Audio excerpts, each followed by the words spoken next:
Revenue Review Foundation evolved from Richard Hackett-Jones's desire to bring about a better taxation system for Australia. Australians deserve a better and more simplified taxation system.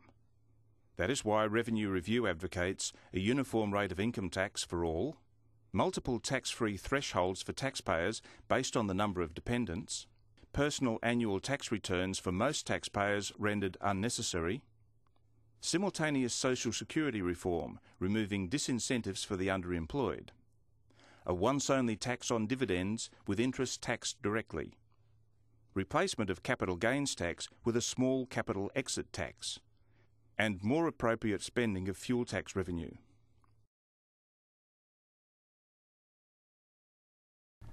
Richard Hackett-Jones, you're proposing a uniform tax system. What is it? What does it mean?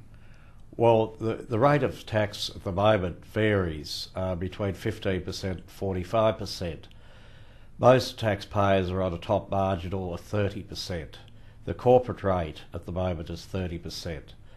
I propose that we cap the personal rate of tax at no more than 30%. Why do we need it at 30%? What's the benefit?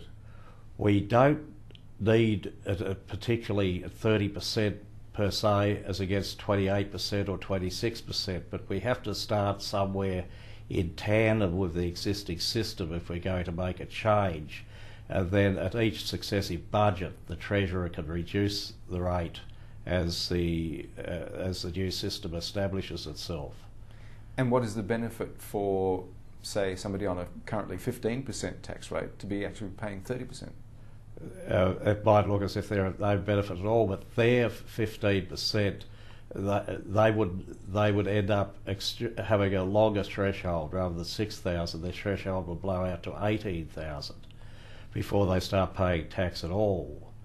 So and from then on, they would pay the 30% rate. And does it not give the person who's currently paying 45% an absolute bonus? No, because that person invariably has already taken advantage of his spouse's zero rate in the threshold, plus his spouse's 15% rate by income splitting, or that person has already left the country with their money and are investing in tax shelters overseas. So that kind of thing usually comes under the guise of what's called arbitrage. What is arbitrage as such? Well, and how does it distort the economy? Well, for instance, in the case we just cited where somebody shifts their money offshore, it's a complete loss to Australia. They can, through legal mechanisms, do this quite lawfully, but it doesn't do anything for the Australian economy. At the other end of the spectrum, the social welfare recipient mightn't work their way back into the workforce as diligently as they would otherwise because of the high withdrawal rates. So arbitrage is where taxes alter commercial decisions and business decisions for no other reason than the tax ramifications.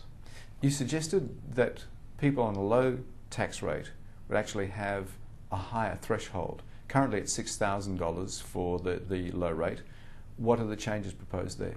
Well, if you regarded the 15% rate as a discounted rate, then you make it by extending to 18,000, you fully compensate that person with a $6,000 threshold. You fully compensate them with the $18,000 threshold, and then tax them at 30% thereafter. And at the same time, you've blocked off that 15% rate that other people can take advantage of. That means then that somebody who's on the 45% tax rate, for instance, can't cheapen their tax load, is that right? Well, they can't cheapen it by going into the 15% range. The 15% range doesn't exist, so that blocks the door for them. With your uniform tax system of 30%, isn't the government going to miss out on money from people who would normally pay 40 or 45%? Yes, I believe there'll be a loss of about $12 billion from those two categories.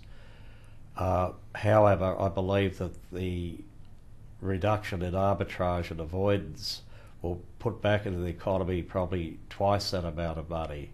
So it's a win for the government and it's a win for all other taxpayers. It seems strange that they wouldn't have decided on doing that previously.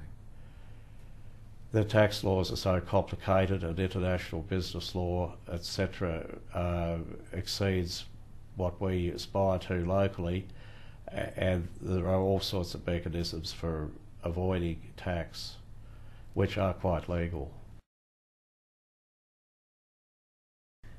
Now you're proposing some social security reform, in fact fairly major in that you're suggesting it should be alongside tax reform.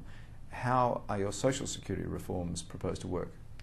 Well, essentially I would like to see the situation where recipients of government benefits, as they earn money privately, that their total tax and withdrawal rate is not more than 40 cents of the dollar, so that they're still left with 60 cents in every dollar of what they earn in the marketplace. And why is it at 60% currently?